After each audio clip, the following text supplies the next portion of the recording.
south. They pretty much do here as well. But it gets earlier and earlier. Then we do have a nice little fall break, which is great, for leaf season and getting to go to the mountains and see the leaves and things.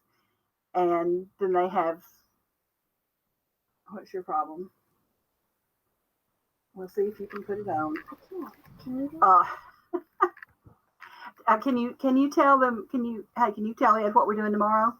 We're going to Tellus. You're going to L.A.? No. The Tellus Museum. Oh, it's a excellent science museum down in Cartersville. Hey, Larry. Hey, Lynn. How are you doing? My book came Hey, guys. by the way. Larry. Oh, wonderful. Thank you. Thanks to all of you for accommodating me today. I apologize. I had a dentist appointment this morning. Oh, did they do? So if it sounds like I have a fat lip, it's because I do. Did they do ugly things to you? Well, all my 40-year-old cavities are beginning to fall apart. Yeah. Or my 40-year-old fillings. Yes. And I'm just about out of dental insurance for the year, so I'm going to have to hold on till January. Yeah, my dentist refers to it whenever he looks in my teeth. He says, "Oh, that's Long Island dentistry from the 1950s." I say, "Yeah." That's a very curious thing. I went to a dentist one time, and he said to me, I'll bet you grew up in Connecticut, didn't you? I go, how did you know that? He goes, well, the dentist from the University of Connecticut had this special technique. Yep. We are known by our teeth. I had to have a new crown at my dentist last spring, and my dentist said, I don't know how they ever got that much filling in that tooth. Oh. But yep. They sure do find a lot of expensive things to do. Yeah. So, Larry, one of these days, I'm going to send you an email and remind you, is there a Peter Pauper Press bibliography? Not that I've ever seen. Okay. But that doesn't mean it's not out there somewhere. But let me research it for you, and I'll take a look into it. And I've got to start looking for some Peter Pauper things for you also. I know they're out there. Yeah. Yeah. I got to finish collecting all the children's books. Yes. Yes. Understood. Those wonderful ones from the different countries around the world. Yep. Yeah. There are a one and a Japanese one. Yeah. One of the nice things about Peter Pauper Press is there are lots of them out there, and should be able to find a whole bunch. So, Larry, when is your next live book fair? What are you planning on? Well, I just got an invitation. Let's see, it's on my desk for the Ann Arbor Book Fair, which is just around the corner from us. It's about 3.5 hours away. And that is going to be held on Sunday, October 17th. It's a one-day show. And so I felt that, assuming that things don't get out of hand again, that might be a good one to go to. And then actually before that, my wife and I are heading out to Colorado to the Movable Book Society show. That's going to be held in Denver in very early October. And we've added a week beforehand so we can hit all 4 national parks in Colorado, which will be fun as well. So, I do, that is not necessarily a show, but they do have a show component on the final day of the conference. And I bring some nice 19th century pop-ups. Are you driving out or flying? No. We're going to fly. We actually found direct flights to and from. So that'll be fine. We'll drive to Ann Arbor. That's not bad. Yeah. What about you? What's coming up? We've just decided to have a 2-day book fair here in Portland, the first weekend in December. Yeah. So that'll be my first live in-person book fair. Yep. I'll be doing the online ephemera show in 2 weeks, the 14th and 15th. And then I'll be doing the online Brooklyn Book Fair the first week of September. Yeah. And then I'm going dark for a while. Yep. What about you, Lee? Well, I'm doing the Ephemera Fair in Yeah. August, and then probably nothing in person until Florida next spring. Wow. Because there's nothing else really going on around here. Yeah. Yeah. And Yeah, about 300, 400, 500 miles is about the limit. about it. Yeah, that's just about it. Especially if I've got to drive with 500 books and boxes in the back of the van. So Yeah, you're talking to the converted. Yeah, Same with me. yeah. I can't do it anymore. yeah, the idea of being able to fly somewhere, it's just great. But my stuff's too heavy and big. Yeah. Yep. It's hard to Yeah. do. Yep. No, it is. I think that this is the whole pandemic has sort of, I think it's clarified for a lot of us what we're willing to do, what we're unwilling to do to go and put stop gaps on either end. So yeah, no, I'm looking forward to it. I'll tell you that we just had in Cleveland, put together by the local Collectors Society, the Northern Ohio Bibliophilic Society. Folks were anxious to get out. We've been having some real nice weather. And so they decided to do a trunk sale. You know, a bunch of dealers pull up to a car lot and sell out of their trunks of the cars. It was, the best of times and the worst of times. It was so great to see other dealers, friends and colleagues who we really haven't seen in a year and a half, and to spend some time with them and to trade stories and to find out how they were doing. The only thing that we missed was, any customers. I think we had 6 customers come through the entire time. It wasn't well publicized. But it was a wonderful sunny day. We all had fun, so it was no big thing. But I wouldn't really count it as a book Was show. it like the 3 antique dealers on the deserted island who all showed a profit at the end of the year? That is the one. Yeah, I think a lot of us have felt that way this year. Yep, absolutely. Larry, are you familiar with the Ralphant Club? Oh yeah, sure. Is it still active? It is. It's very active. It is undergoing a great deal of intrigue these days. Ralphant was one of the very, very first book collector clubs in the United States. 1901, I think. Yeah, and second or third, and occupies the single building in the city of Cleveland that has been occupied continuously since its creation. Oh. So it's in a beautiful old place, and it deals with a fairly exclusive group of men who collect and are, power brokers in the city, and sponsor speakers and presentations and so on. The operant word here is men. It is a society that is men only, and because of that, it has faced some real questioning recently. Well, let's talk about that again someday on the show, because I think that's a relevant topic. It is. It is. Well, before we do that, I'd just like to say hello to everybody. Good afternoon. Welcome to the Rare Book Cafe, the book lovers' rendezvous, where the topics are priceless and the conversation is free. I'm your host, Ed Markowitz, just back from a dental appointment, so if it sounds like I'm talking with a fat lip, it's because I am.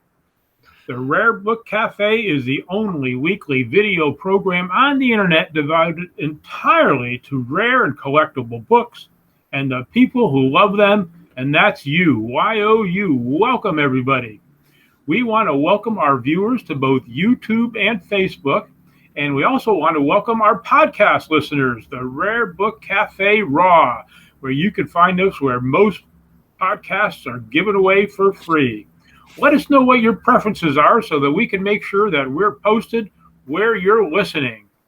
We're a virtual cafe accessible anywhere in the world, any time of the day, and everyone is welcome. Especially Claire and James. Hello, Claire and James. How are you today? Hey, give us a little wave. All right. Lee Lynn is also with us from Calhoun, Georgia. Those are her grandchildren accompanying her today. And, of course, in the bottom corner of your screen, that's Larry Raycow of Wonderland Books in Cleveland Heights, Ohio. Hello, Larry. I'm sorry I missed you last time. Me too. But we made it through and we're on again. By the way, folks, at least for the rest of the summer, we're going to be taping the show a little bit in advance earlier in the week so that we can free up some of our guests and free up some of our hosts and co-hosts, myself included, for a little bit of weekend fun now that the pandemic restrictions have been taken off and we can get back out there on the weekends. But we're here with the same lively conversation. This week, our topics are mostly about children's books, just by consideration and conflagration. Later on, we'll be visiting with our old friend Richard Morey, who has a unique discovery he's going to share with us. And we'll also hear from David Hess of Orange Man Books in Orange, California. And our favorite book illustrator, Mary Kay Watson from West Virginia, is back from her vacation and her second honeymoon, perhaps. We'll hear more about that. But right now, we've got Larry Rakow from Wonderland Books in Cleveland, Ohio. Larry, a couple of weeks ago, you were telling us about a children's book for the 4th of July with a cautionary tale for a foolish child, a young lad who didn't listen to his parents. I hope Claire and James are paying attention back there, and succeeded in blowing himself up with a firework. It was a bit of a gruesome and probably true tale. Not the sort of thing most child psychologists would recommend listening to, but maybe reading is another subject. Larry, what do you have for us today?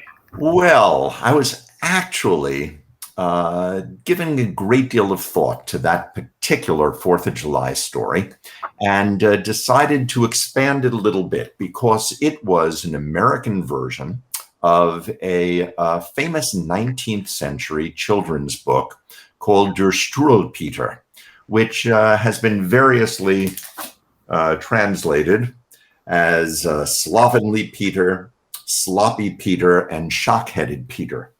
And all of these were cautionary tales for children in which the kids wound up, by and large, with pretty gruesome endings for their bad behavior. To the 19th century mind, I think this was perfectly acceptable. But when looked at through the lens of contemporary culture, it gets pretty scary and pretty bizarre. These were stories that were actually first written in 1845 by Dr. Heinrich Hoffmann, who had a young child of his own, a 3-year-old son, who he wanted to buy a children's book for. But as he went through things in 1845, he couldn't find anything that he really liked. And so he decided to go and write a book of his own. There were 10 stories in the original Struwelpeter. I'm going to discuss at length 2 of them a little bit later in this segment, but just to give you an idea of the kind of things. One was called The Story of the Thumbsucker, and this was a young boy who shucked his thumb incessantly, and his parents tried to go and wean him off of that, and they couldn't. And so one night when he goes to sleep, he is sucking his thumb, and the scissors man comes into his room and wakes him up and cuts off both of his thumbs with a huge pair of scissors, sort of reminiscent of Edward Scissorhands. Yeah, it kind of gives me a little bit of memory of that same movie. Was there any relationship between the movie and the story? And people have absolutely drawn a correlation between Der Struwelpeter and Edward Scissorhands. Another story is the story of the soup, in which a fit, nicely built young boy refuses to go and eat his soup and refuses more and more and more. And in each illustration, he grows thinner and thinner and thinner until he eventually dies. So, these were the kind of things that were perfectly acceptable to the 19th century mind. When we think about them today, they are, as I said before, kind of horrific. But this became one of the most popular books, not only children's books, but of any sort of book during the 19th century, and was published and republished and republished, and then sort of took on a life of its own. And I'm sorry you've lost part of your audience. Say it again. Oh my goodness. Well, it's probably a good idea, Lee, because Are they gone already?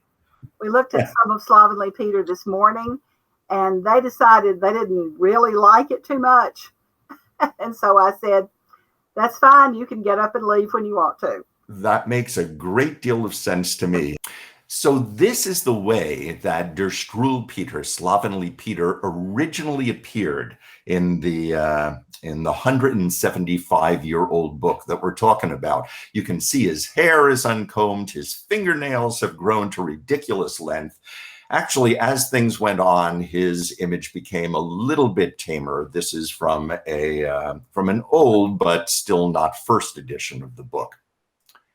And from those original 10 stories, as time went on, more and more people picked up these stories and added new ones to them. Here, in about an 1890 book by McLaughlin Brothers in New York, we see some added titles: The Dirty Child, The Little Glutton, Little Jacob, Sammy Tickletooth, and others that were not included in the original, but still containing the same sort of cautionary tales that appeared in the original Der Struwwelpeter. In fact, Larry, excuse me for a second. Yes, of course. Were the authors of those other stories given credit? Never.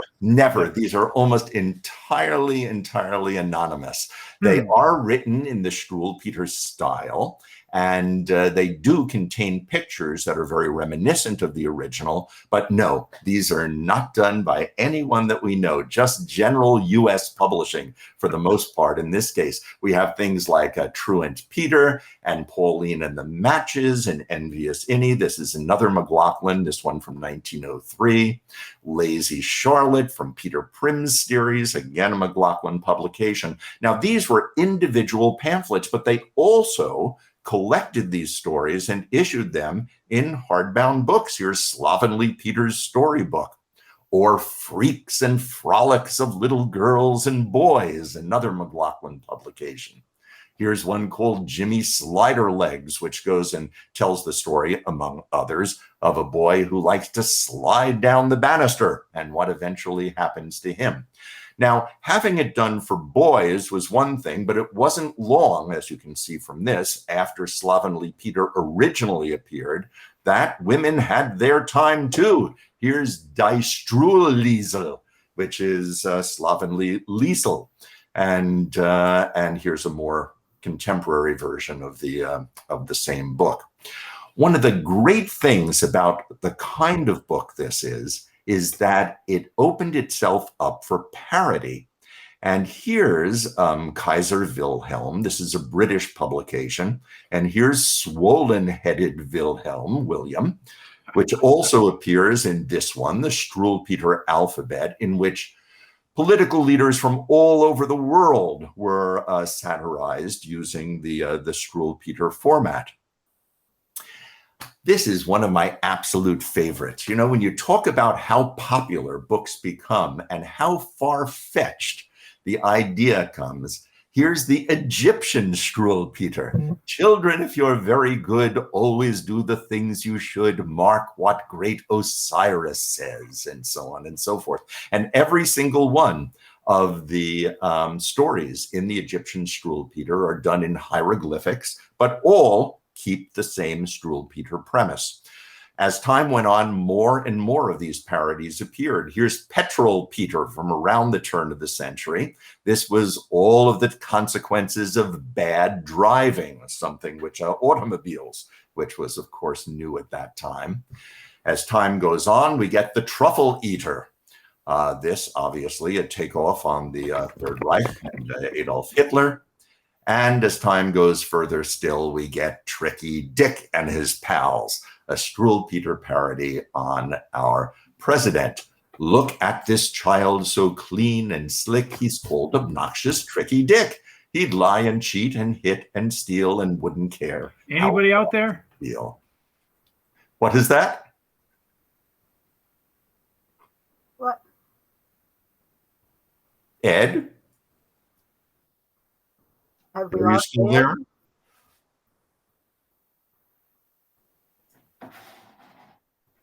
Are all of them done in verse? Oh, yes, almost highly. Yes, all of them were done in verse. It was one of the things that Heinrich Hoffmann started, and all of the parodies are done in verse like this. You know, this continued into contemporary times. Here's the modern Struwelpeter, not so modern anymore, but with the illustrations done by Ernest Shepard, who, of course, did the Winnie the Pooh books and others of Milne's work.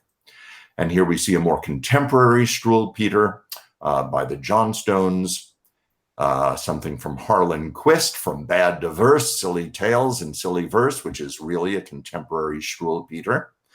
And finally, a very, very modern Struwelpeter, Fearful Stories and Vile Pictures to Instruct Good Little Folk. And I particularly like what it says on the back of this one, which is, warning, this children's book is not for children, which perhaps Hoffmann should have said with the original one. What I want to do is go back to the original Struwelpeter and really go over two stories that give you the real feel of what this remarkable book was like. The very first one, here's the original, and we see Hoffmann's illustrations and verse, was called The Very Sad Tale with the Matches.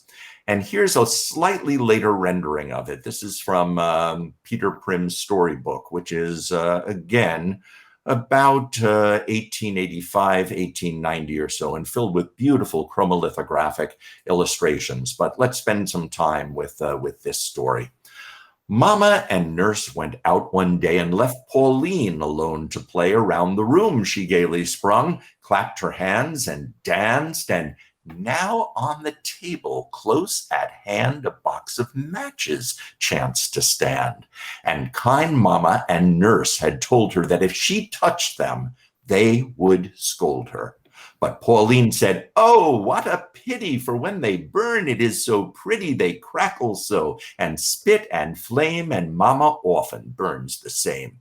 I will just light a match or two, as oft I've seen my mother do." When Minns and Mons, the cats, came by, they raised their paws and began to cry. "Meow," they said, "meow, meow, you'll burn to death if you do so. Your parents have forbid, you know." Her apron burns, her arms, her hair, she burns all over everywhere.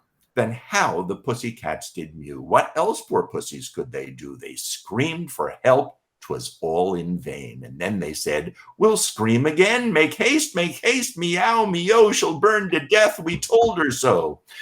So she was burnt with all her clothes and arms and hands and eyes and nose, till she had nothing more to lose except her little scarlet shoes. And nothing else was there found among her ashes on the ground. And when the good cat sat beside the smoking ashes, how they cried, "Meow, meow, meow, meow, what will Mama and Nursey do?" Their tears ran down their cheeks so fast, they made a little pond at last. Just to give you an idea of the kind of horrific violence that was found in some of these books for children 175 years ago, this, I think, is a good example. And the next one that I want to go to adds another thing for 20th century sensibilities. Once again, we have violence and we have racial epithets used in these next ones.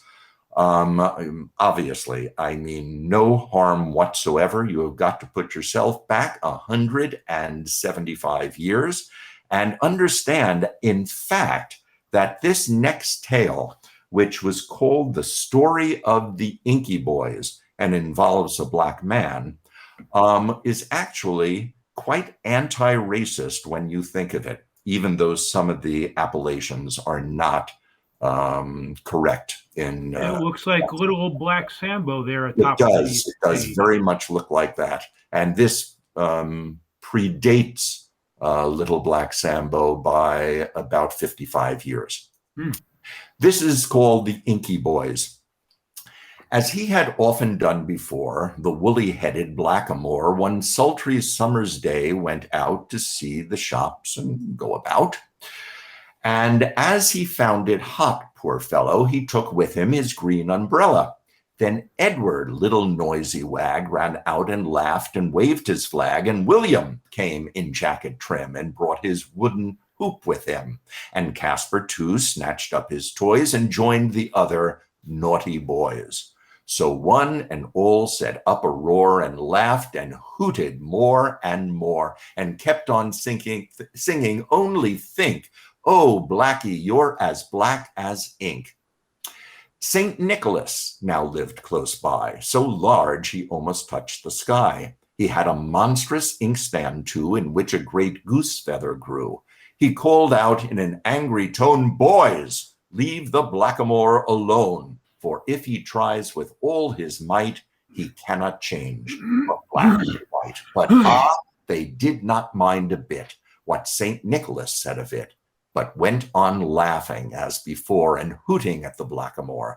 St. Nicholas now foams with rage. Look at him on this very page. He seizes Caspar, seizes Ned, takes William by his little head, and they may scream and kick and call, but in the ink he dips them all into the inkstand, 1, 2, 3, till they are black as black can be. See, there they are, and there they run. The blackamoor enjoys the fun. They have been made as black as crows, quite black all over, eyes and nose and legs and arms and heads and toes and trousers, pinafores and toys, the silly little inky boys, because they set up such a roar and teased the harmless blackamoor.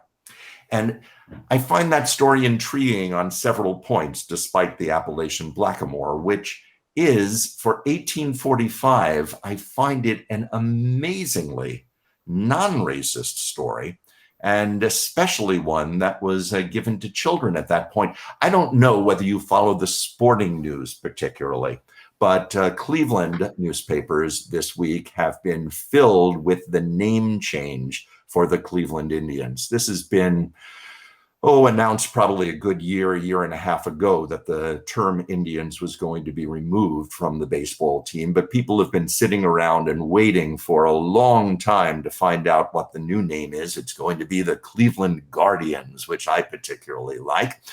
But about half of the Cleveland fans do not. But what else is new?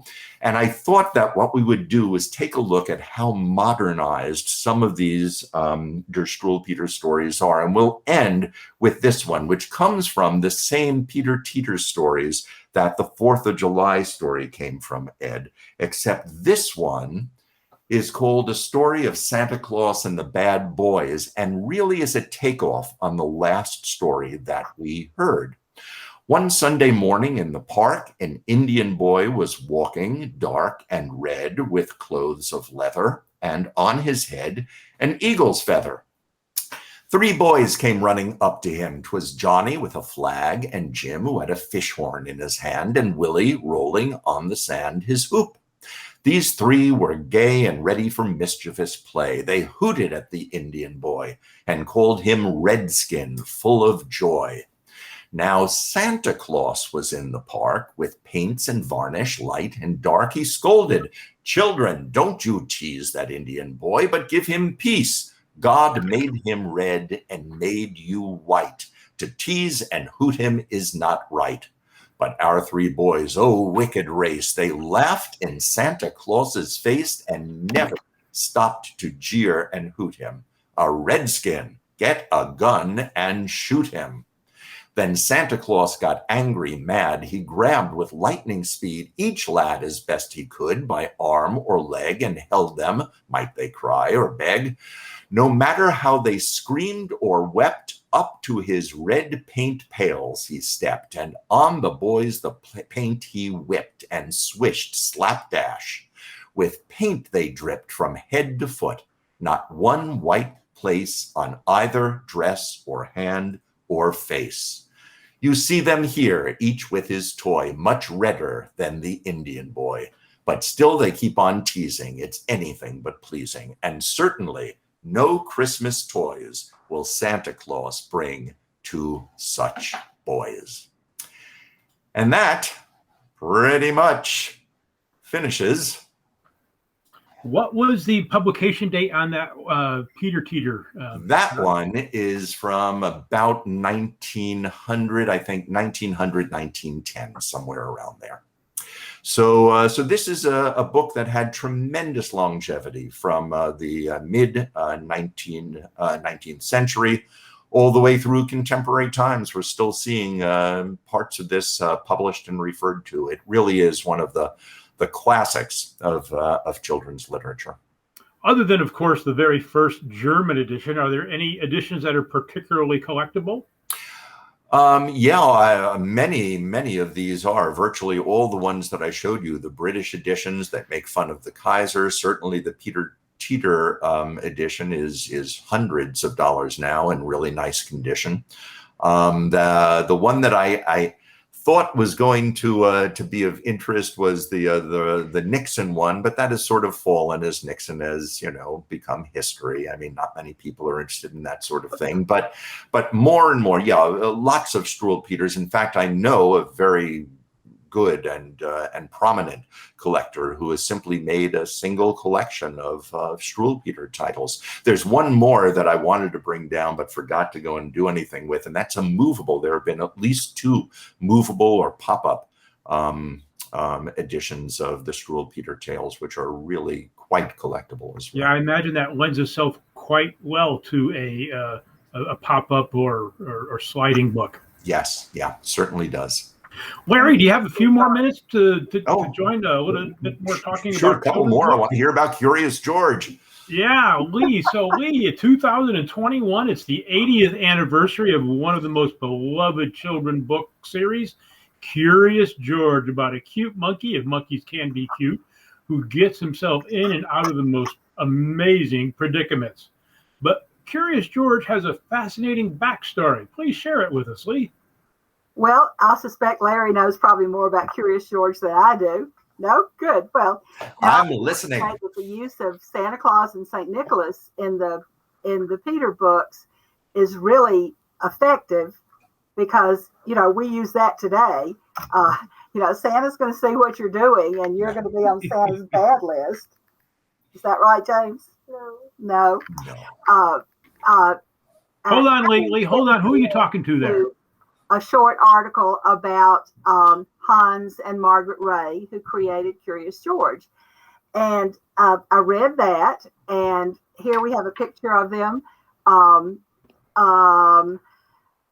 don't know about what year, maybe about the time that they immigrated to the United States, which was in the mid 40s. Anyway, the article that Alan sent me was about their escape from France as the Nazis were moving in. And there was a documentary made in 2017 called Monkey Business, The Adventures of Curious George's Creators, that I then watched. And it went back to their childhoods. They were both from Hamburg, Germany. They were both from Jewish families, upper middle class families. Hans actually dated Margaret's older sister, Mary, and he was like 9 years older than she was, and Mary was older. And so he knew her basically as a child, but they had kept in touch over the years. They had gone their separate ways with regard to careers. He had wound up in Brazil working for his brother-in-law, selling bathtubs, and she had worked for an advertising agency in Hamburg, but then because of the stigma of being Jewish, decided she was going to go to Brazil. And she knew that he was wasting his talents writing copy for bathtubs when he was a very talented artist and and had a scientific, he was the curious in Curious George. She was more the mischievous in Curious George. And that she was going to marry him and they were going to start their own advertising agency in Brazil. So she went to Brazil and she did talk him into doing this, and I think probably proposed to him. And they went to Paris on an extended honeymoon, stayed there 4 years. During that time, they published a book called Sicily, and the Nine Monkeys, and had a contract with a Parisian publisher for 2 more books. They liked the baby monkey in Cicely's Nine Monkeys, and her name was Fifi.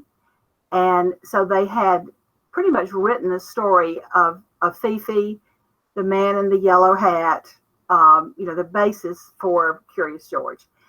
As the Nazis were coming into France, they joined thousands of refugees trying to get out of the country. They were going to do it by bicycle, but all that Hans could find was a tandem bike, and she refused to ride it with him. And so he bought bicycle parts and put together 2 bicycles. They left Paris along with these, this huge number of folks trying to get out of the country, made it through France, sleeping in people's barns, depending on handouts from farmers and people in small towns, and made it to Lisbon, Portugal. And from Lisbon, managed to get back to Brazil. They had Brazilian passports, of course.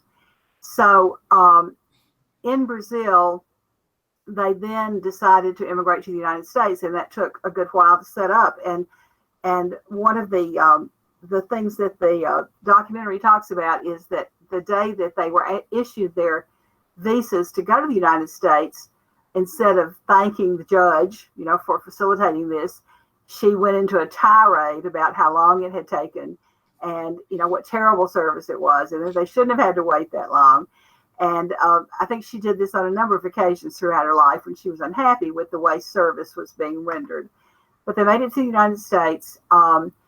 Fifi became George, and I didn't realize that there were only 7 original Curious George books that they together wrote. The first one, and this is a reprint of the first one, but a friend of mine had it, was called Curious George, and only his name is on it. They felt there were, I think, too many women writers of children's books, and that it was more impressive to have a man writing the children's book, or something along that line. But then eventually her name was on it too, and she did most of the stories and he did the illustrations. And so this is a reprint from the book was published in 1941, and it starts out like all the Curious George books. He was a good little monkey and always very curious. And this one, he is in Africa. He is rescued by the man in the yellow hat, who is never given a name in the Ray's books, though in a 2006 movie that Will Ferrell voices, the man in the yellow hat, they call him Ted. And that's the first time that he has had a name, but the Rays never named him. He was just always the man in the yellow hat and the yellow suit. And so this was the first one. The others, Curious George takes a job, which I believe is in a zoo. Curious George rides a bike, and the pictures from Rides a Bike were incorporated in one called Curious George Loves to Ride, and it has the illustrations by Hans Ray in it. But this is a board book, and this was from 2001. So it's it took this one, and Curious George gets a medal. The illustrations were incorporated in Curious George and the Rocket. These were borrowed from a friend who has a 1-year-old who has an extremely large library already. And these are board books, and you can tell they have been looked at quite a bit. She really likes Curious George. Then Curious George flies a kite. Curious George learns the alphabet, and Curious George goes to the hospital. He goes to the hospital because he swallowed something. I can't remember what it was, but those were the original books. After that, they did kind of team up with an illustrator named Alan Shalleck, who did some illustrations with Margaret's stories, but in the style of Hans Ray. And after Ray died in 1977, Margaret continued. having, new stories published with different authors. Sometimes they were given credit, sometimes they were not. These were mostly with her stories. She was determined that Curious George become a cultural icon, was how they put it in the documentary. And I think she succeeded very well. She didn't like children. She said something about the best thing about children is that they will grow up, but she really didn't like them, and he did. And their summer home in Waterville Valley, New Hampshire, where I have been through but had no idea of the connection with Curious George. He had a kind of an outbuilding, and he would entertain the neighboring children. It was a summer home, but the children would look forward to the Rays getting back because he would tell them stories and enjoyed having the children until Margaret would come and shoo them away. And so I think there were occasions when, for publicity, she would go to schools and read and things like that. But she didn't really like children, but she liked Curious George. And he sort of became, she sued one company that authorized editions printed without her permission and won. And she lived for another 19 years after he died and worked very hard to keep George's legend alive. And of course, they're still being published today. This is Merry Christmas, Curious George. This is from, let me think. I'm not sure, but it's, well into this century, 2006. And its title page gives Margaret and H.A. Ray's Curious George, giving them credit for the character. But then it's written by Kathy Hapka and illustrated in the style of H.A. Ray by Mary O'Keefe Young. Still published by Houghton Mifflin, which was her publisher. But it's it still looks like George, but it's one of the it's not bootleg because it was, these were authorized and the Rays still get credit, and I'm sure their estate still gets money for them, but it was not, one of the original ones that they wrote. It was not even one of them that she did the story for and some other illustrator did it. But it was, I really recommend, we've got some other. Okay, here is a picture of the article about the journey that saved Curious George.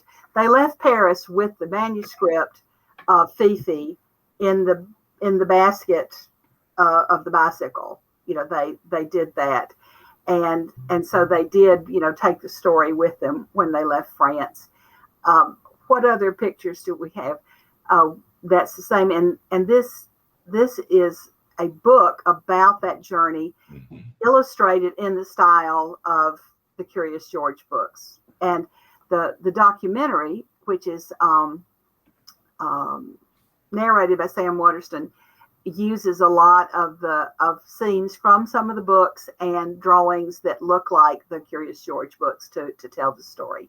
And it kind of, you almost think that Lynn Thompson should have been doing this as one of the stories behind the story that he does on Rare Book Cafe.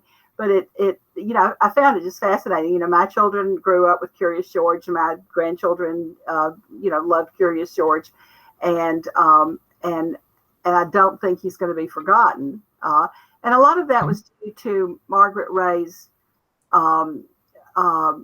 involvement with the story throughout her life, and up until the time she died. And to ensure that children did not forget about little George. And I'm so glad he wasn't just still Fifi. Well, Lee, you've done a great job of filling in for Lynn today.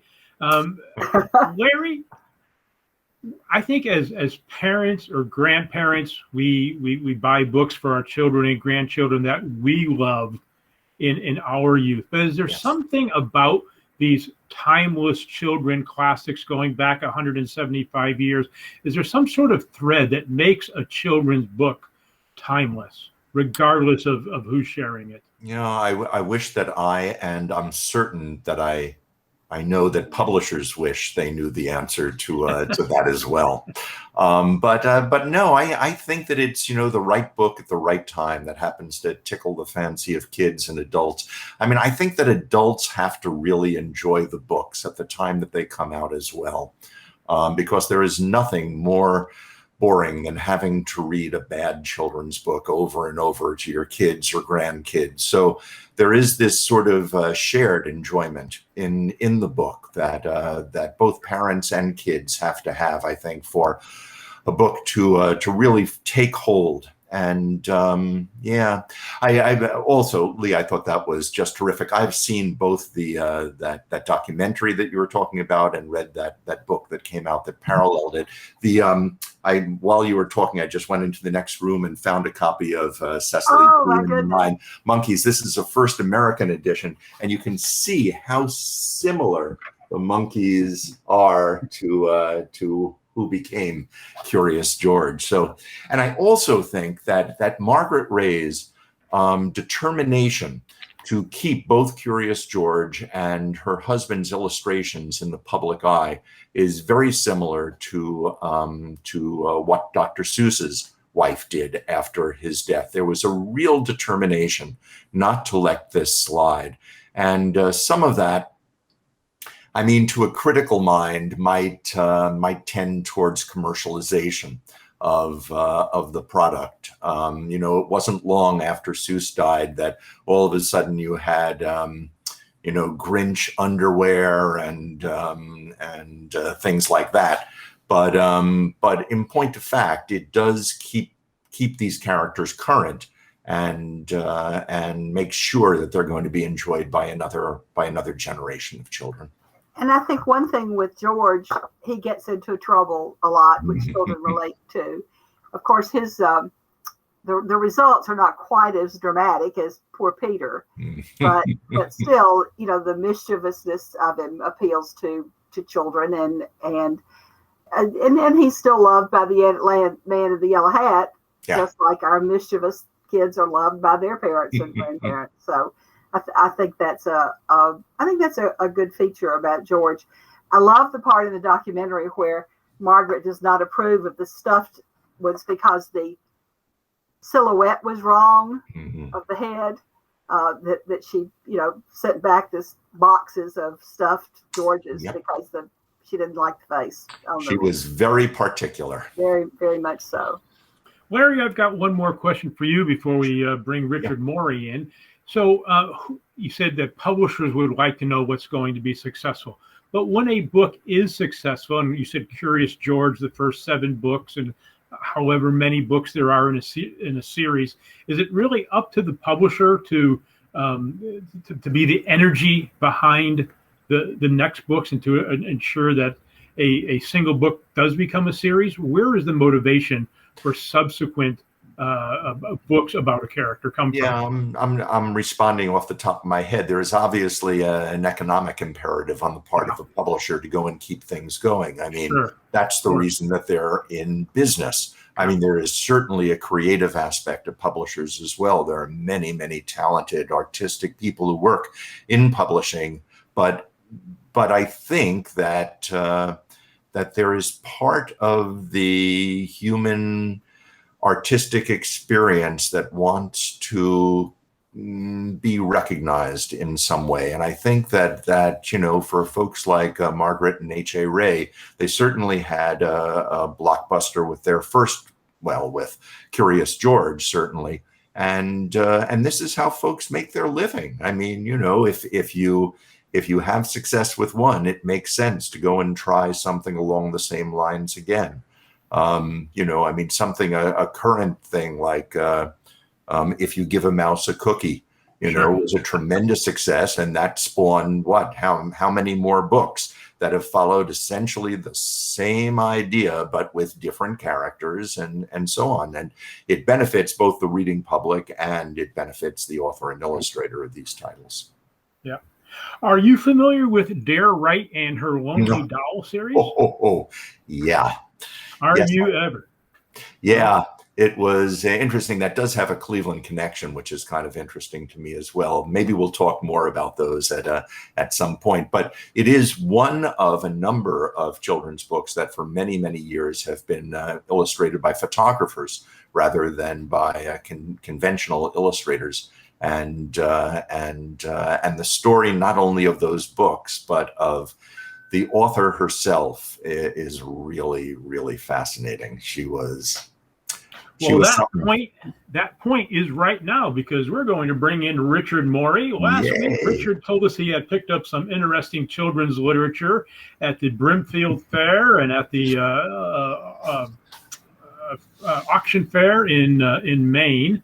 I understand that the Dr. Seuss game that he had has temporarily gone AWOL. Ooh. But Richard, I understand that you have a suitable substitute today in the Dare Wright and Her Lonely Doll series, and we have got just the man who knows all about it with us. Oh, hey, Richard, it's great to see you.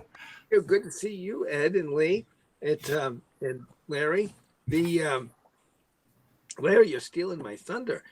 And I knew you would know the Lonely Doll series. There was no question in my mind. But I happen to have a small collection of Lonely Doll books at the moment. They come and go, so I said to Alan. Well, let's see what you got before they go. Okay, well, let's start. So, as Larry was saying, Dare Wright herself was an interesting character. And he was born, lived in Cleveland, and eventually moves to New York City. She actually was originally started as a model, working in the fashion industry, spent some time there, and she found herself in New York, and I think she was lonely. So, are you there, Richard? There we are. Can you see this clearly? So this is the first. Testing 1, 2. Can Larry or Lee? Can you hear me? Yeah. Yeah. All right. If you can hear me, I'm going out. I'll be right back. Okay. Wave if you can hear me, Larry. You're not hearing. Oh, you can hear me. Yeah. All right. I apologize. I couldn't tell what was going on.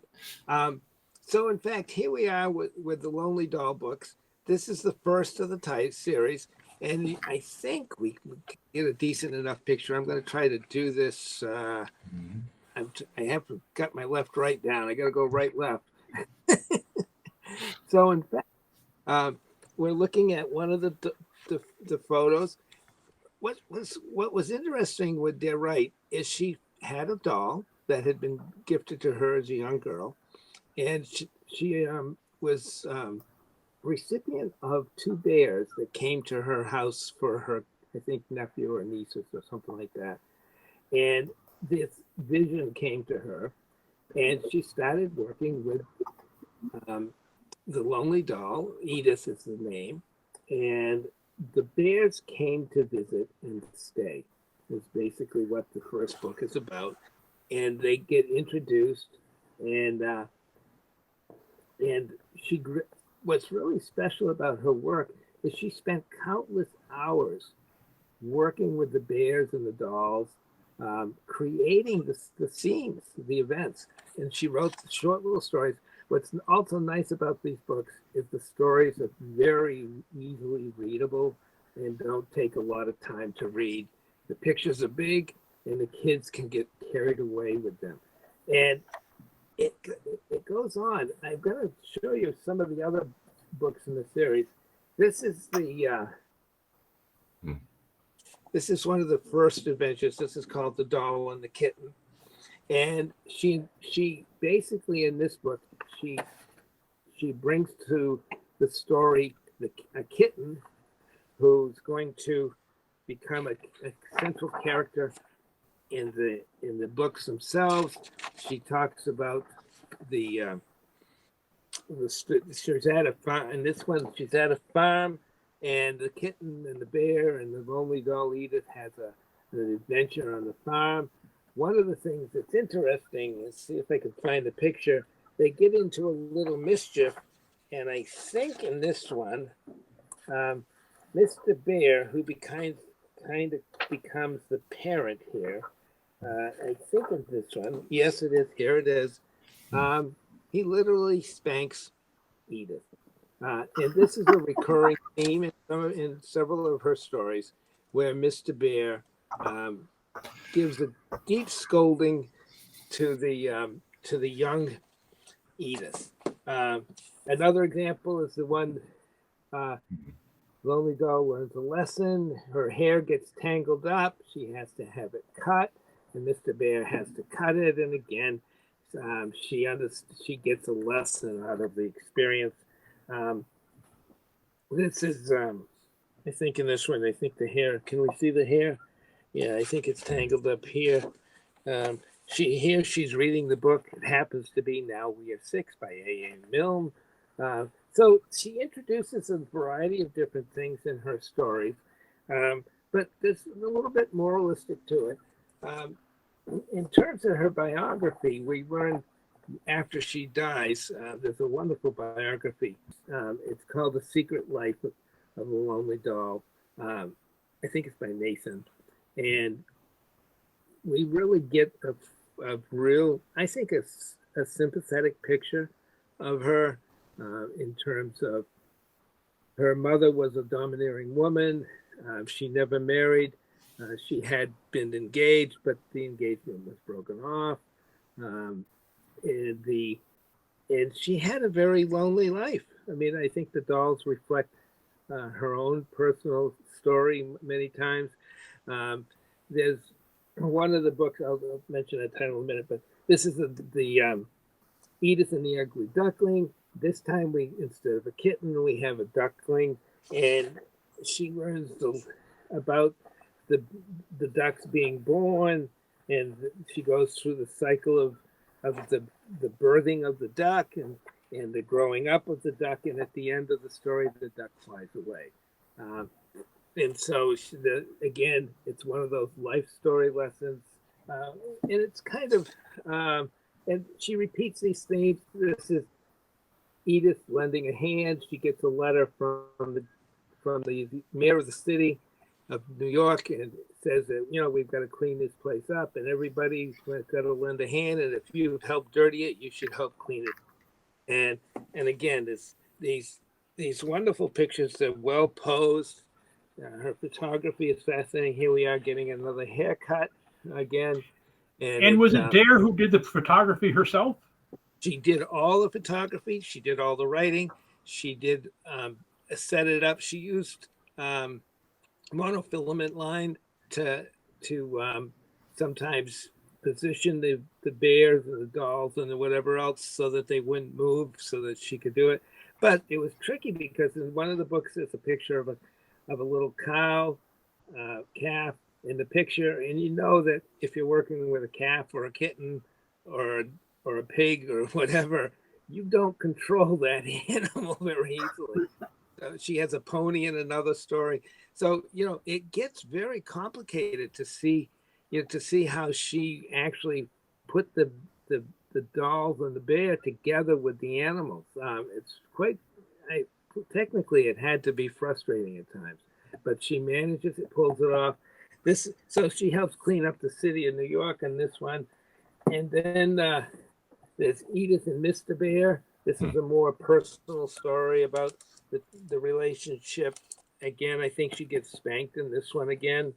And one of her, I think this might be her last book, Larry. You could probably correct me. No.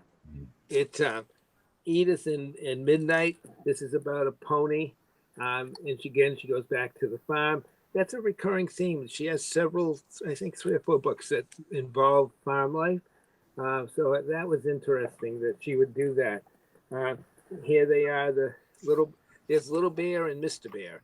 And Little Bear and her are trying to get a rope together to go get the pony out in the field and bring it in.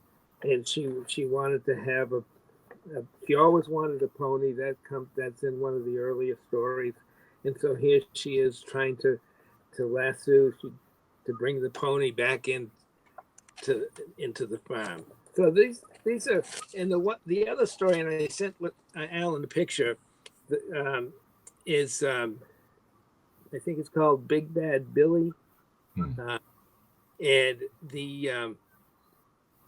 it shows Edith tied up to a tree on the cover, and it is actually one of the most difficult of all her books to find. It's probably the most expensive of all of them, if you can find one. I had one years ago and didn't last very long. But it literally is a look into bondage. There's no other way to describe it. It's reflective, I think, in terms of, again, her life and where she was at and how she felt about her situation. So there's wonderful stories about people who have, especially for some reason, the book had great appeal to women, young girls who end up in the fashion industry. And there's a real circle of people who love her books and who look for them. And I think she's going to be a perennial favorite. She certainly has been for the last 50 years or so, and I expect her to continue. Larry, how uncommon is it to see photographs in a children's book as opposed to illustrations? Yeah, I think you could fairly say that it's uncommon. And I don't know really anybody who has done it as both well and successfully as Dare Wright. Those are great books, Richard. I'm really glad that you brought them with you. You know, one of the odd things that people often talk about is how much Edith the doll looks like Dare Wright. And Dare Wright was a very beautiful woman. She was a successful model for a while, and really strikingly beautiful. And you don't want to get into psychological profiling, but I think that you can see a lot of the turmoil in her life reflected through these books. It's one of the more fascinating stories in children's literature, the background story. And the books have been extremely successful. I think it was late 59 or 60, around there, when she starts producing them. And she did it for a number of years. She died, I think, in 2001. And she was born in 1914. So she had a very long life. But it wasn't until after she died that we really knew the story. Well, we are so fortunate to have some of the most knowledgeable and professional people in the book business on our show every week. Richard and Larry, I want to thank you. Yes, I'm pointing at you, Richard. That's right. Richard and Larry, I want to thank you so much for sharing some of that knowledge with us today. It's been great. I will see you again in about a month or so. I sure hope so. And Richard, where is that Dr. Seuss game? I can't figure out what I did with it, but I do know this: I haven't lost it. It's just unfound. All right, Lee, I hope you can stick with us a little bit longer. Mary Kay Watson is going to be joining us shortly after we hear from David Hess. Richard, see you soon, pal. Thanks. Keep smiling. All right, everybody, now it's time for one of the most popular weekly features on our show, Things Found in Old Books, by our friend David Hess of Orange Books in Orange, California. This week, David has been prowling around the underbelly of Hollywood, and he has come up with an item from his extensive ephemeral archives, a vintage 1940s war years visit to a fancy dinner theater, plus a few other discoveries, including a 1950s wedding guide, that's when my mom and dad got married, for the groom and his best man. Wish somebody had told me how to do it back then. All right, David, why don't you share with us what you've got this week? Hello, this is David from the Bookman in Orange, California, with a weekly segment on things found in old books. Today I have some stuff to share with you that I think is pretty darn interesting. So we will start with a book right here, not too fancy. It's called Etiquette. And it was published in this version was posted in 1943. It's the Emily Post. And it's still being published.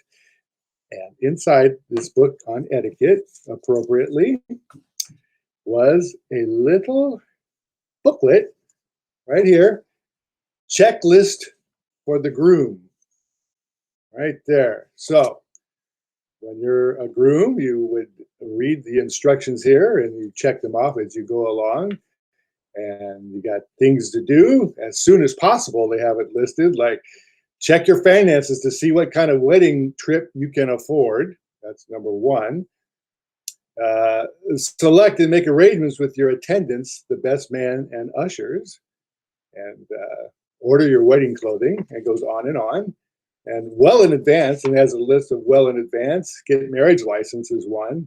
Buy gifts for the best man and the ushers. In the last few days, it says here, have final fittings of clothes, arrange your transportation to the church, and so forth.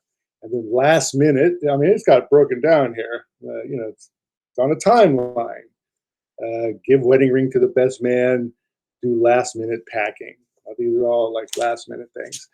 In the very back, it has groom's expenses. So you got the groom's got to pay. You got to do the. I missed a page here. Let's see here. Here it is. It's on the back here. Duties of the best man. And so when you're the best man, you get this back page, and carries a marriage license to the wedding place, and produces it at the proper moment. I've got a number of different things to do. The last one I found particularly intriguing.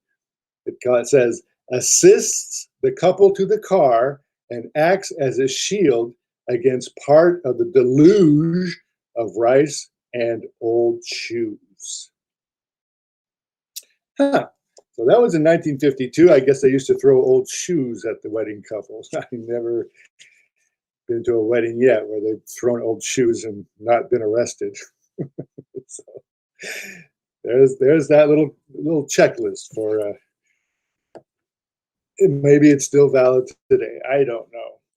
Now we get a lot of annuals that come through the store. I really do.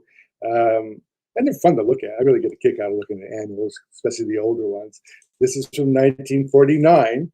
It's called the El Scimitar. It's from Antelope Valley out here in California. That's kind of a hot area, deserty.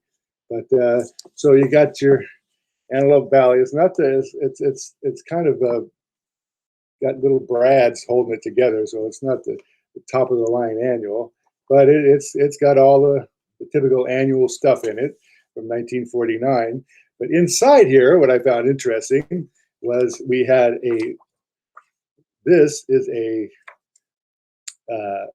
around the clock in style. What it is, it's an Antelope Valley Junior College fashion show. And so they have the evening all laid out with the music and the places that donated clothes for the fashion show. It has a string quartet playing, and it has a list of people, names and addresses who were, I imagine, in the show. And they also had, I found in here, a little program to the AVJC, which Antelope Valley Junior College versus Bakersfield. And 1947, 8 p.m., a little football game. And inside it has this beautiful Coca-Cola ad, time out for Coke. And it has the home team, the Marauders, against the Bakersfield Renababes, Renebabes, Renababes. I'm sorry.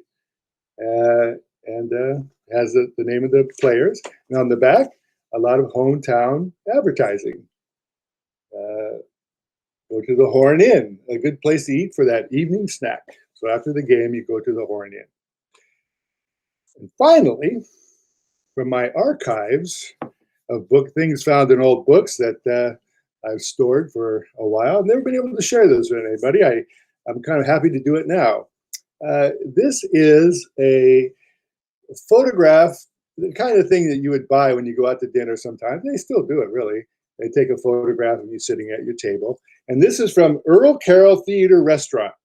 And I did a little research on the Earl Carroll Theater and Earl Carroll, and it was quite a big deal back in the 30s and the 40s, and it was this huge, gorgeous theater type of thing with beautiful art. You know, a giant statue when you walk in, holding a neon light bulb, and they had this giant turning stage, and they put on these grand shows, and in the audience was actually a long row of dinner tables, and so it was like a dinner theater, and it was quite fancy, and it's an amazing place. The place is still there. They have turned it into a different theater. I mean, Hair ran for 2 years there, the production of Hair, and they filmed a lot of TV shows there as well. But anyway, so the photograph, here we go. So we got two people. I'll get a better picture for you to show you.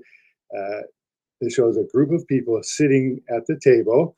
Obviously, the two men are from in the service, and you can see they're sitting at one of the tables, and there's more tables behind. And on the back, it is dated. On the back, it's dated May 6, 1944. So the war was still raging, and these soldiers were in town on leave, and they all went to the Earl Carroll Theater up in Hollywood, California. And it must have been quite the night there. And it says buy war bonds and stamps. So, you know, this is a fascinating piece of history there. And that's all I have today. And I want to thank you for stopping by. I do want to mention that I really would like to see some of your stuff that you find in used books, and just feel free to send it along with a description and a picture to oldbook@ebookman.com. That's oldbook, no S, oldbook@ebookman.com, and I'd be more than happy to share it here on this broadcast. Well, thank you for stopping by, and until next week, goodbye.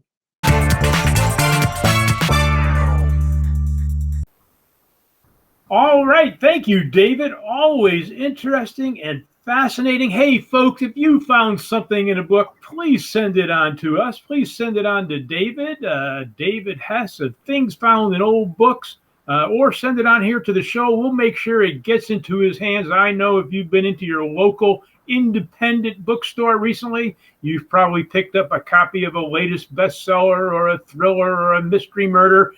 And somebody somewhere at some time has used something unpredictable as a bookmark. Share it with us and let us know what you found in old books, too. All right, we're going back live with you now with Mary Kay Watson, one of our favorite contributors. Mary Kay is back from her a trip to Chicago, back from the Windy City.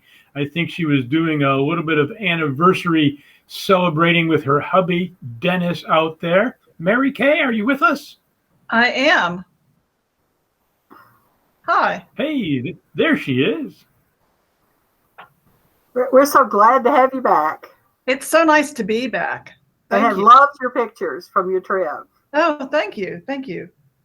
Yeah. And the baseball game. You can't go to Chicago without having a hot dog, seeing the baseball game, walking on Navy Pier, and visiting Printers Row. Did you do all those things, Mary Kay? I did do all those things. I actually didn't walk on Navy Pier, but I could see Navy Pier from our hotel room, and we were right next to Millennium Park. And if you'd like, I'll tell you about Printers Row. Yes, we would I'm like. going to get the picture up that I have and start with, I'm going to start with the train station. Anyway, Dearborn Station is an old train station in this neighborhood. That is a sign for the literary festival that they have in this neighborhood every year. The backstory for this is in 1905, that area was had been the red light district of Chicago. A lot of crime and everything, and they had moved most of it out after the World's Fair. And the printers started moving in and putting up buildings to do their print work for their publishers. And the reason they did that is because Dearborn Station, the train station, was right there in that neighborhood. It kind of sits at the head of the neighborhood, and then the streets come down. And it had an interesting feature. It had railroad tracks that went under the sidewalk and were kind of sub-basement to these buildings. So the publishers could get their paper and inks and whatever supplies they needed brought in from anywhere in the country through the train station, Dearborn Station, and then everything would be offloaded into these little cars that would run under the sidewalk to the different publishing houses. But by 1960, the publishers had all pretty much moved out into the suburbs. Printing changed. It got, the techniques were different and everything, so they needed more room and they moved into the suburbs. And that area kind of fell in disrepair. A lot of homeless people were living there, that the buildings were just empty. And then there was a revitalization of the neighborhood. And when we were there, we didn't actually plan. Yes, that is a park that is smack dab in the middle of this neighborhood. And there's another picture, if Alan can put the other picture up, where the benches in that park are actually, they have letters on them that are backwards the way typeset would be. Yes, right there. Those benches actually have letters like typeset, but they're backwards. It's hard to read what it says, and I don't even know if it really says anything, but it's like big typesets. And this little park is right next to Sandmeyer Bookstore, which is an independent bookstore that we visited. We didn't come to this neighborhood purposely. It was on accident. We went to see a baseball game. This is Ellen Sandmeyer. She owns the bookstore. We went to see a baseball game the night before, and then the next day we were like, what do you want to do today? And I said, well, let me see if there's a bookstore in the area. Because you know me, I want to check out, antique bookstores or new bookstores, any kind of bookstore. And this is, these are new books. It's in a building called the Row Building, and it is just a lovely bookstore. They just kind of left the old floors from the print shops and ceilings, everything, all the brickwork's still there. It's gorgeous. She's actually, there's a picture of her also in this book that I'll show you in a second. There's a sign for her store. And she explained to us that she's not actually seen the little train track and the cars down under the basement, but she said she's been in the basement, but not in that section where the trains are, or where the train tracks would have been. This is just a customer coming out of the store. This is how you enter her store. And that's one of the windows. She explained that the buildings are not connected, that the Row Building that she's in, that's just one building. And next door is the Franklin Building. And I think I may have sent a picture of the front of that. That's the Row Building. That's Sandmeyer's bookstore from across the street. That's Dearborn Station. That is not an operating train station now. It is, there's a jazz cafe in there now and some shops and things. This book, I love this. It's Arcadia Publishing Company puts out these books, and you can buy them. It's different places in the country, historic buildings, where towns that people come from. But this one just happens to be about Printers Row in Chicago. And there's actually a picture of Ellen Sandmeyer in here when she was young and probably bought the building. Yeah, it was really great. It was an experience to be there. There's a printers museum. Mary Kay, I could interrupt you real quick. Are there still printers on Printers Row? Are people still? There aren't. There are not? There are not. There was a sign for a printers museum. We were there Mondays and Tuesdays. We wanted to see the Obama portraits, and of course the Art Institute is closed on Monday and Tuesday, and so we missed a lot of things because we were there on Monday and Tuesday. But there's a printers museum, and I'm not sure if it's still open, but it wasn't open when we were there. The buildings have been turned into lofts upstairs and homes for people, residences, and shops below that. When you go to the end of that block, diagonally to the right is a big library. It's just a really nice area, and the the L train goes through not too far from that neighborhood, and we picked that up to go to Wrigley Field, and just happened to stay in that area, just a couple blocks from Printers Road neighborhood. So it was pretty special. But I bought a book when I was in. I bought several books when I was in her store. I can't go into a bookstore without. I should buying hope books. so. I bought one of her book bags. I'm not sure where I have that. Oh, it's right here. Bought one of her book bags, and I bought a stack of books. Dennis got a couple too. We're avid readers, but well, that's not uncommon. A couple of weeks ago, I was on my summer vacation out in New England, and I visited a number of booksellers. And you almost feel guilty to walk as a bookseller. You almost feel guilty to walk into somebody else's bookstore and not buy something. Well, I'm not even a dealer, but I could open a store now. I mean, I just can't stop buying them. I love books. I've always loved books. But one of the books that I bought is the Devil in the White Castle, because I wanted to get a couple books that were about Chicago.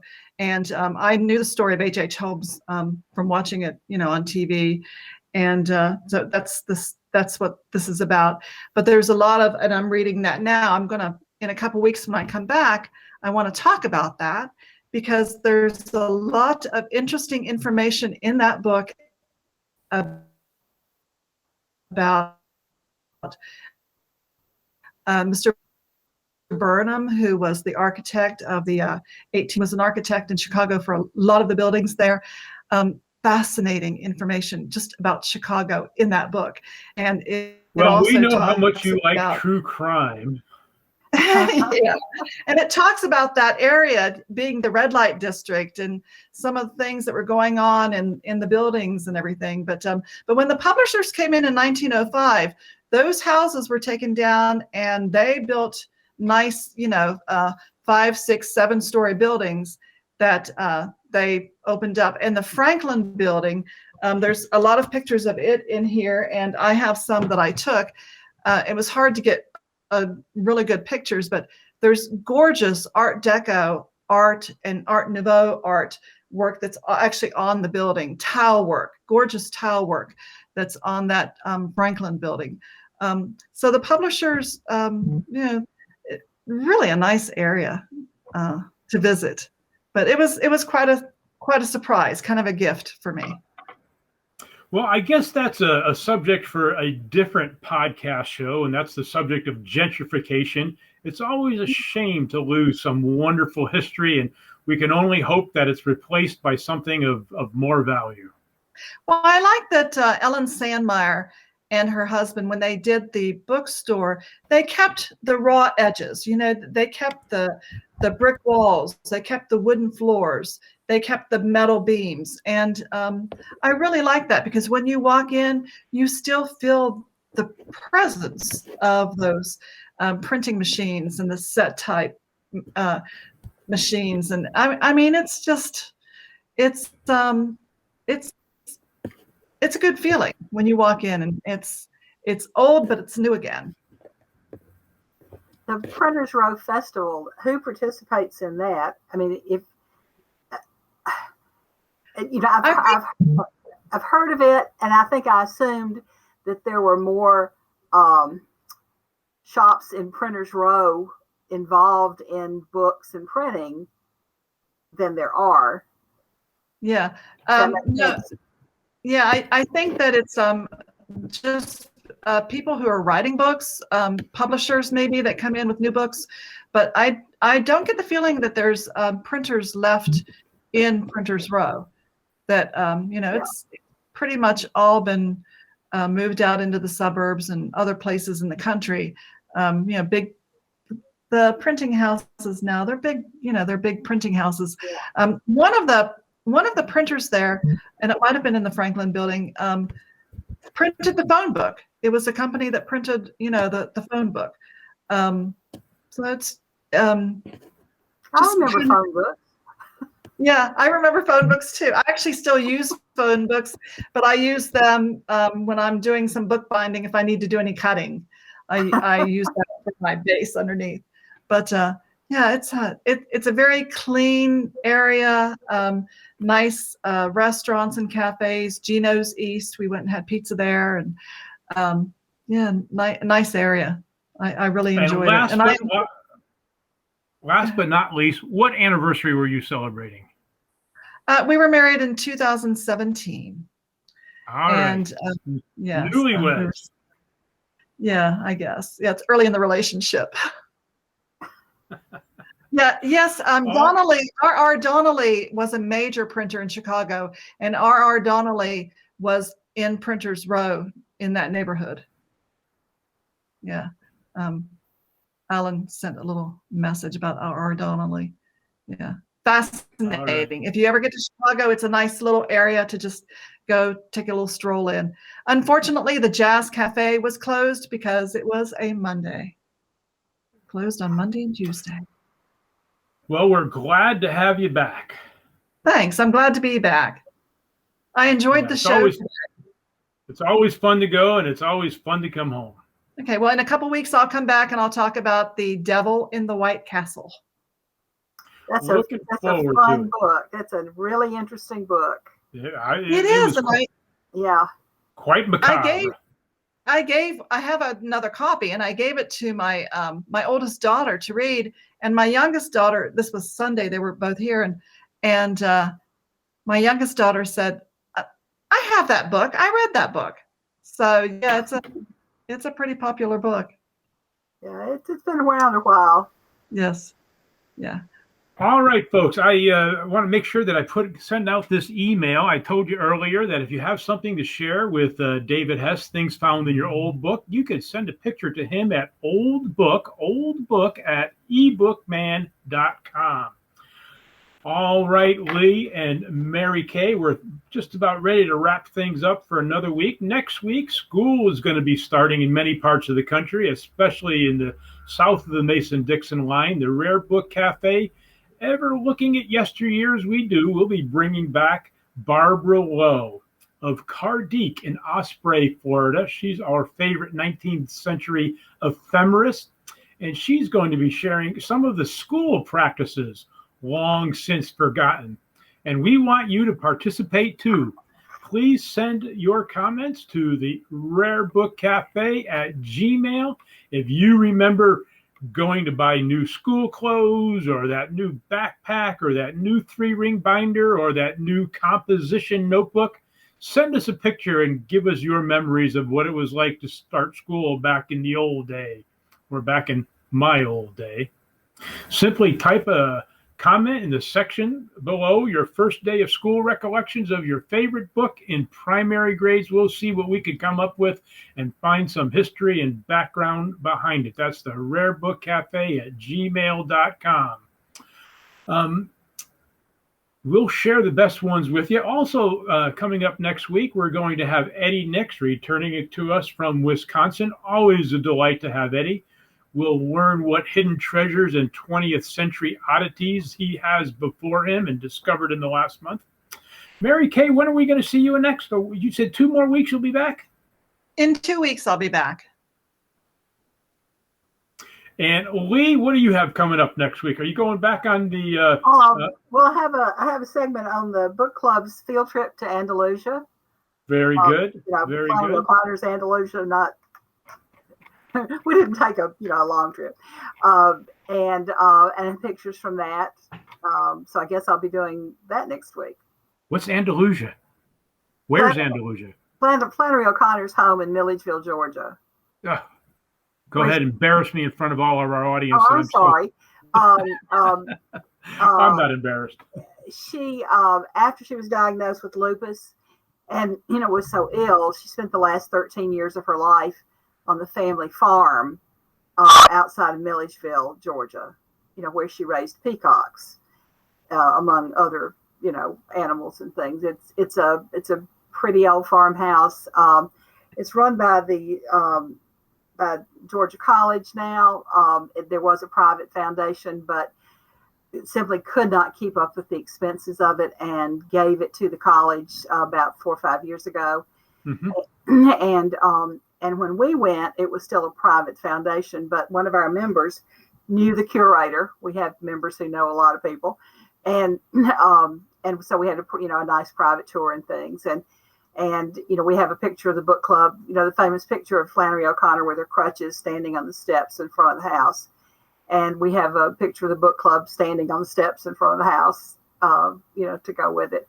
But it was a nice field trip. I dug back looking for pictures from that trip. And, this was before we were taking everything with our phones. So it's a little harder to find. But as far as I know, I'll be doing that. You'll be coming up with it next week. Well, folks, we've got a lot of really smart people here on the show, a lot of co-hosts and contributors. If you've got a favorite book, a favorite author, any part of the book ecosystem that interests you, please let us know and we'll build a show around it. Until then, this has been another episode of the Rare Book Cafe, the Book Lovers Rendezvous, where the topics are priceless and the conversation is free. Thanks for joining us, and we'll see you next week, or listen on in.